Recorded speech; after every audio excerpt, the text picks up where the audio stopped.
Em nosso estudo de hoje, a lição 11 do livro Rumo Certo tem por título Acusação Indébita. No capítulo da censura, comumente chega em nossa vida um momento de perplexidade à frente do qual muitos companheiros se mostram ameaçados pelo desânimo. Não se trata da ocasião em que somos induzidos a reprovar os outros, nem mesmo daquela em que somos repreendidos em razão das nossas quedas. Reportamos-nos à hora em que nos vemos acusados por faltas que não perpetramos e por intenções que não nos afloram a mente. Desejamos falar das circunstâncias em que somos julgados por falsas aparências, dando lugar a comentários depreciativos em torno de nós mesmos. Teremos agido no bem de todos e, em seguida, analisados sob prismas diferentes, qual se estivéssemos diligenciando gratificar o próprio egoísmo.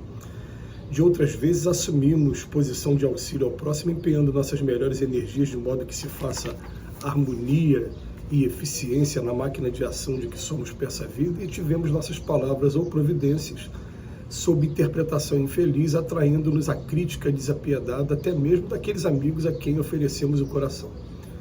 Atingimos esse ponto nevrálgico no caminho. Não te permitas o mentiroso descanso do esmorecimento. Se trazes a consciência tranquila entre os limites naturais de tuas obrigações ante as obrigações alheias, ora pelos que te censuram e injuriam e prossegue centralizando a própria atenção no desempenho dos encargos que o Senhor te confiou, de vez que o tempo é o juiz silencioso de cada um de nós. Ouve a todos trabalhando e responde a tudo servindo e servindo. Nos dias nublados, quando as sombras se amontoam ao redor de teus passos, converte toda tendência à lamentação em mais trabalho e transfigure as muitas palavras de autojustificação que desejarias dizer em mais serviço, conservando com os outros através do idioma inarticulado do dever retamente cumprido. Porquanto, se em verdade não temos o coração claramente aberto à observação dos que nos cercam no mundo, a todo instante a justiça nos segue e em toda parte Deus nos vê.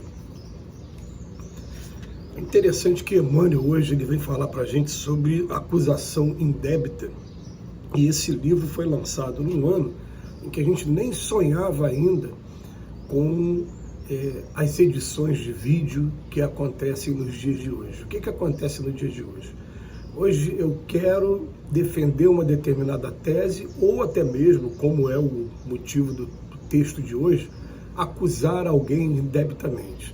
Eu pego um vídeo dessa pessoa, a inteligência artificial anota o timbre da voz da pessoa, consegue fazer até a articulação da boca daquela pessoa fazendo vídeo, mas mesmo se não fizer essa articulação através da ajuda da inteligência artificial, eu consigo pegar um vídeo como esse que a gente faz diariamente de 10 minutos e editar, colocando a tendência que eu quero, a intenção que eu quero no vídeo. Então, muitas das vezes, um determinado palestrante vai utilizar um determinado vídeo, um determinado texto, para trabalhar a antítese. Ele vai falar, tem gente que pensa dessa maneira, eu não concordo, eu concordo de outra maneira. E aí o que acontece? A pessoa vai lá e edita, tira só a parte que ele não concorda para dizer que aquela ideia é dele. Isso costuma acontecer com muita frequência. Agora, isso a gente está falando quando a coisa começa a se tornar pública, quando começa a despertar interesses de algumas pessoas, quando é apenas para textos religiosos, que a gente percebe que não tem essa atenção toda, como teria aí um desastre ou alguma coisa voltada para a sensualidade, para a festa. A gente percebe que os vídeos na internet, quando voltam para a sensualidade, para a festa, eles têm milhares, milhões, às vezes, de visualizadas, de curtidas, né? Pegadinhas de televisão, programas de piada, isso vai ter milhões de curtidas, então de futebol, milhões de curtidas. Quando a gente vai ver assunto religioso, o máximo que a gente vai ver ali é 1.000 visualizações, 10.000 visualizações, que isso não desperta muito interesse. Agora, eu estou falando daquele que está se propondo realmente a trabalhar, até dentro da sua escolha profissional mesmo, e acaba sendo vítima desse tipo de empreitada aí de muitos companheiros. É o que a gente chama hoje de fake news. E o Emmanuel, ele dá algumas dicas, algumas a gente pode até dizer que é difícil da gente praticar. mas uma que não é difícil, que está ao nosso alcance. Ele vem falar para a gente aqui, ó: ouve a todos, trabalhando e trabalhando, e responde a tudo, servindo e servindo. Essa é que é a ideia. Você pode ouvir aquilo, vai deixar magoado? Vai.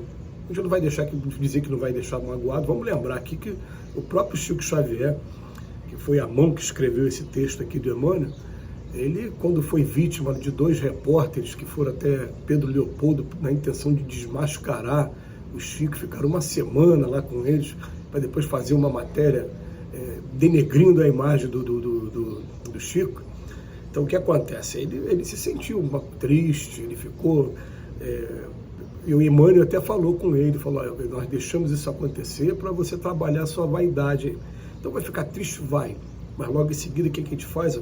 Continua trabalhando, continua servindo, porque os nossos exemplos, as nossas atitudes, elas vão servir muito mais do que 1000 palavras. Quem está do nosso lado, vendo o nosso trabalho, vendo a gente trabalhando, vai saber qual é a real intenção que a gente traz dentro do coração. Quando eu falei difícil, o Emmanuel fala para a gente aqui: se trazes a consciência tranquila, ora pelos que te censuram e injuriam. Isso é mais difícil para a gente. A gente vai ser muito sincero aqui, a gente não vai conseguir sempre orar por aqueles que estão nos censurando e nos injuriam. A ideia do Emmanuel, para a gente poder facilitar aqui, é quando aquele sentimento vier de maneira negativa em cima da gente, que a gente possa trocar esse sentimento negativo pela oração, ao invés de ficar trabalhando apenas esse sentimento que vai remoendo a gente, de mágoa, de rancor, de desejo de vingança. Mas é o tipo de coisa que, querendo ou não querendo, vai acontecer com a gente no mundo de provas e expiações. Gente, vamos colocar isso na cabeça.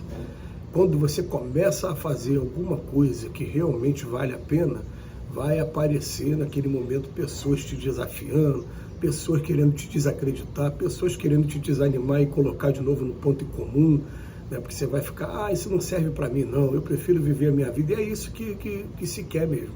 Todas as vezes que você começa a fazer um trabalho que realmente vale a pena, você vai acontecer isso. É por isso que Jesus, até no Evangelho, ele fala em vários momentos, ele fala: a hora que começarem a te injuriar por conta do meu nome, é aí que você vai estar sendo bem-aventurado. Mantém firme ali. Porque o que acontece? A gente começa a ficar incompatível com alguns comportamentos, com algumas palavras, termos que são utilizados, quando a gente começa a trazer Jesus de verdade para dentro da gente. Todos nós aqui. Então a gente vai vivendo momentos como esse. Mas ele fala para a gente: nos dias nublados, quando as sombras se amontoam ao redor dos teus passos, converte toda tendência à lamentação em mais trabalho. Transfigura as palavras de autojustificação que desejarias dizer em mais serviço. Então, o conselho que o Emmanuel dá para a gente: levanta a cabeça e continua para frente. É assim para tudo, não só para o lado do trabalho assistencial, trabalho religioso, mas é assim também para quando a gente está numa empreitada de querer fazer um concurso público, numa empreitada de querer conseguir comprar nossa casa, comprar carro. É assim para tudo. A gente vai ter alguns fatores procurando desanimar a gente no meio do caminho, e esses fatores, na verdade, estão servindo para testar a nossa capacidade de resignação, principalmente. Agora, quando se tratar do campo religioso, bota uma coisa na cabeça: isso vai acontecer sempre, sem exceções, para querer mostrar para todo mundo, falar: olha, esse que está falando aí agora bonito, está querendo tratar do Evangelho, e na verdade não é isso que vocês estão pensando, não. A intenção é essa, é desmotivar, a intenção é desanimar cada um de nós, quando a gente começa a fazer esse tipo de trabalho. Então, por isso que é muito importante a gente até lembrar que quando Jesus estava sendo acusado por Pôncio Pilatos, na segunda vez que ele perguntou: és rei? Jesus se calou, porque não adiantava falar qualquer coisa naquele momento. As palavras já não seriam mais o seu advogado de defesa. Daqui para frente era só exemplificar. E como é que ele exemplificou? Ele exemplificou demonstrando o amor até o final, não revidando, e no último momento falando: perdoa, porque eles não sabem o que estão fazendo. Muito obrigado a Emmanuel mais uma vez pela mensagem, que Jesus nos abençoe hoje e sempre.